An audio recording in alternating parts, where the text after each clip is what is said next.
And Pam's ex-fiancé with pepper spray. You are correct.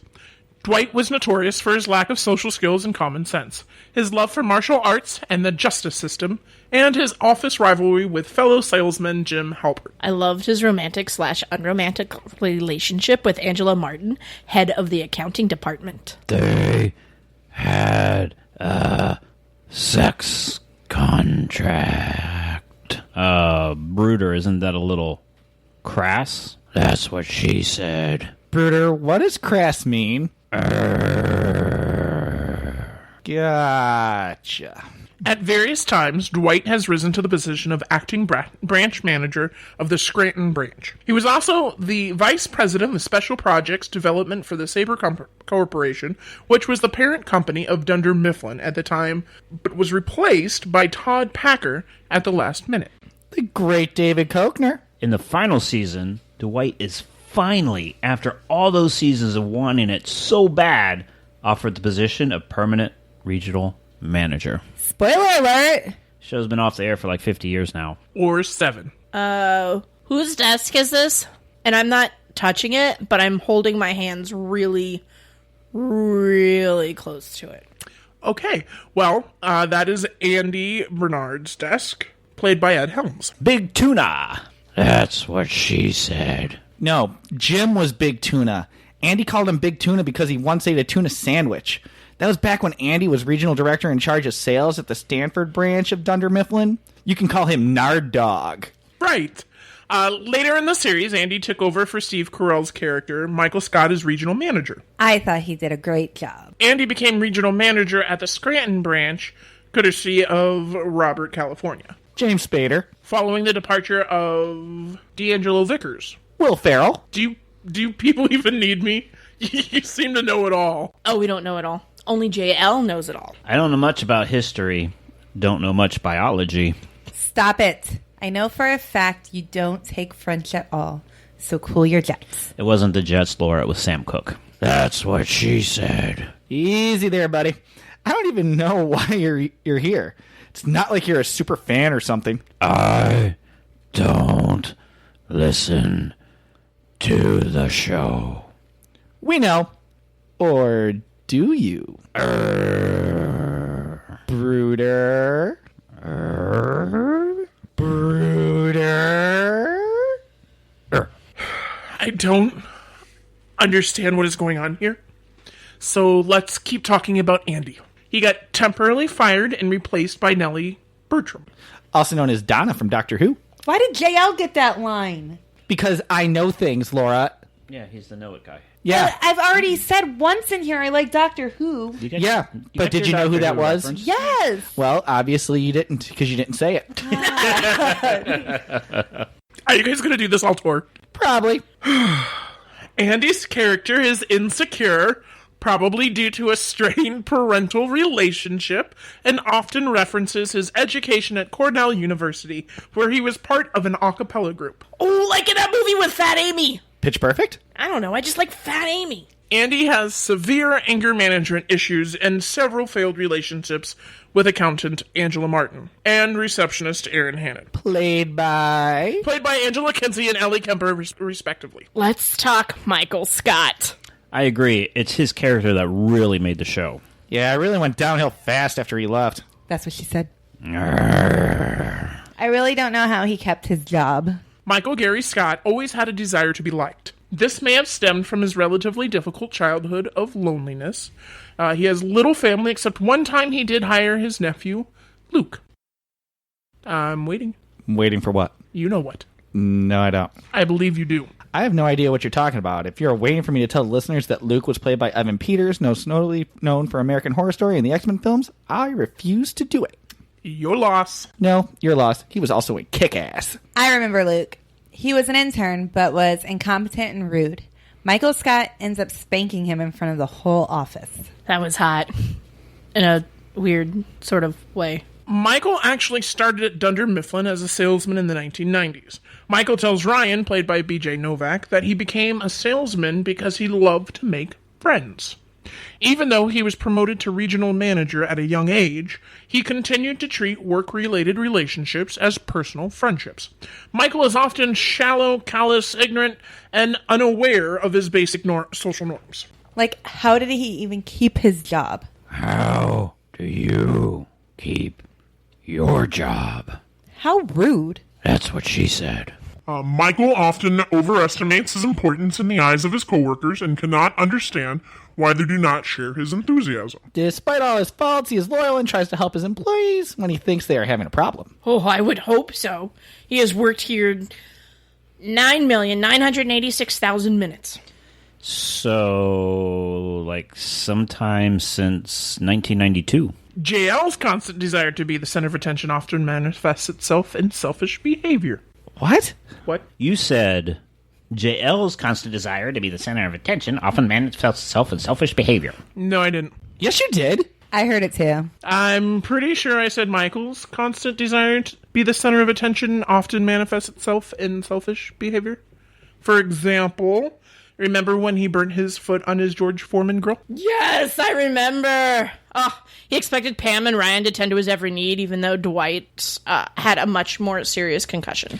And at Phyllis's wedding, he assumes his participation will be the high point of the ceremony. He even pouts when he's upstaged by Phyllis's elderly father, eventually given an insulting toast that gets him banned from the reception. Michael was also irresponsible with his money. So much so that one point he has to take up a second job as a telemarketer. Ooh, I remember that.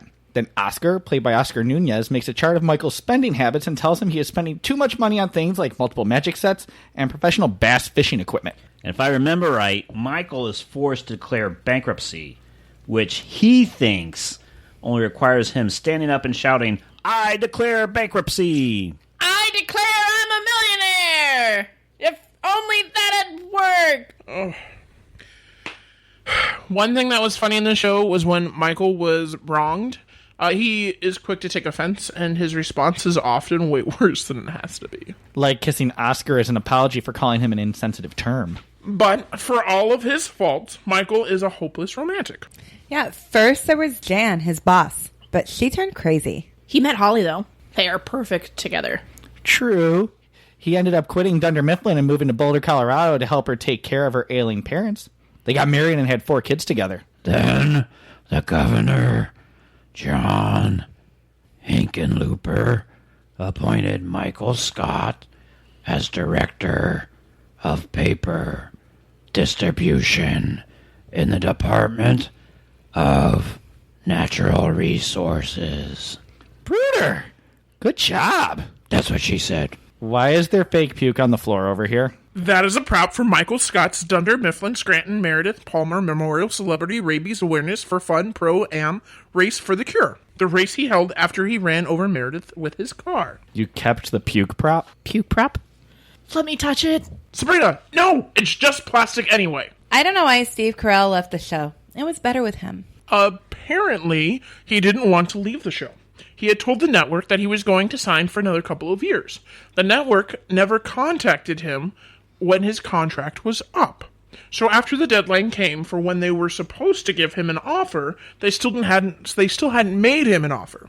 And he decided to move on. It was probably due to the fact that at NBC, Jeff Zucker was on his way out, and Bob Greenblatt was taking over, and Greenblatt wasn't a fan. Sounds like things fell through the cracks, which cost NBC a great show. Can I touch the Dundee Award at least? I've always wanted a Dundee Award. No! You don't even work at Dunder Mifflin. How can you win a Dundee? Well, I'm here now. On a tour, Sabrina. Not as your job. Well, with all these rules, don't touch this, don't ask questions, don't steal a fake puke prop. This feels like work or prison. Amen. Okay, folks. If you will follow me to the break room set, we will take a short break. Hey, does the refrigerator really work? Yes. Why? There's nothing in it. Well, I'm thirsty. I could really use a beer. Me too. If only there was some in there. There will be. Watch.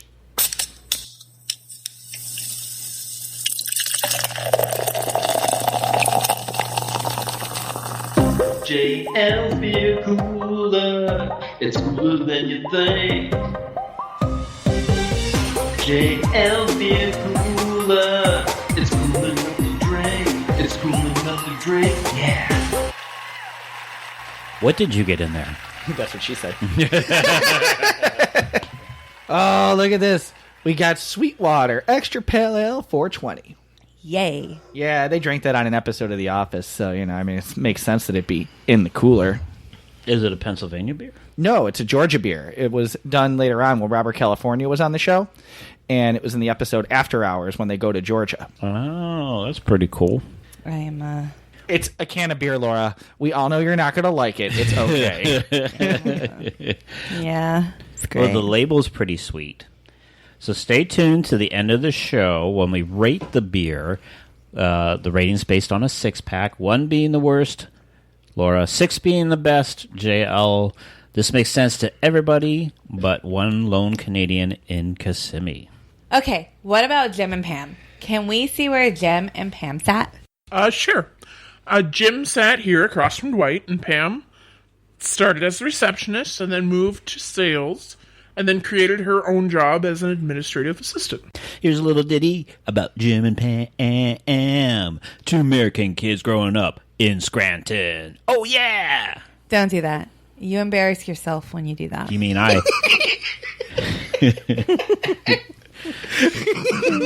You mean I embarrass you when I do that? I said what I said.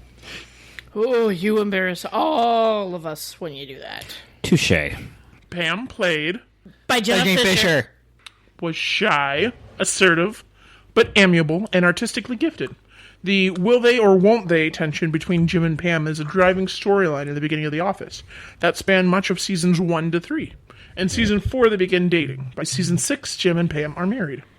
This is pretty risky because most television critics and fans alike would agree that bringing the two together is often the death of a TV show. But this time it worked. Oh, it worked really well because they went on to have 2 children. They made the babies. It's only when Jim takes up a second job in Philadelphia that things get rough. That's when they ultimately decide to leave Dunder Mifflin together so Jim can pursue his dream job. Why do you guys need me again? Oh, we don't.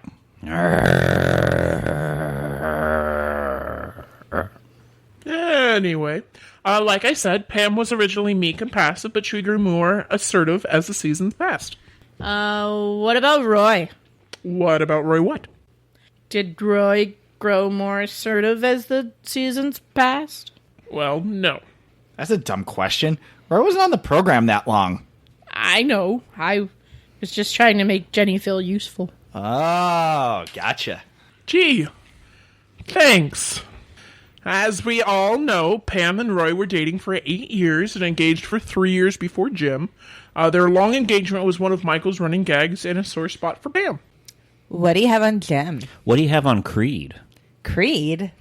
Yeah, well, the background players were super important too. Stanley, Angela, Kelly, Ryan, Kevin, Phyllis, Daryl, Meredith. Ryan wasn't a background character. He was in the opening credits. Was he a main character, though? All right, maybe not so much. But he wrote a lot of episodes, produced the show, and directed as well. Here's my impression of Kevin. I like cookies. No, it's more like, I like cookies. That was really good, Sabrina. Here's my impression of Kevin. I don't like Laura Dean cookies. Yeah, that was good. That was really good. That was really good, too. Ladies, if I may have your attention over here. So, Jim. John Krasinski.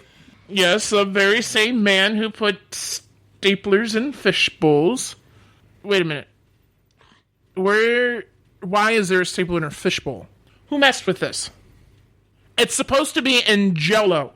Remember, people, I said no touching of things. I didn't touch anything. Oh, don't worry. No one touched anything. It's just time for fishbowl facts. Fishbowl facts. Fishbowl what's? Fishbowl facts. It's when we read interesting little facts randomly out of Fishbowl. Just listen. Fishbowl fact number 1. Andrew Bernard is named after American economist Andrew Bernard, professor professor of international economics at the Tuck School of Business at Dartmouth College. Fishbowl fact number 2. Michael had some trouble with his early education, as Michael tells the camera crew that he was held back from second grade. Fishbowl fact number 3. Michael claims to be of English,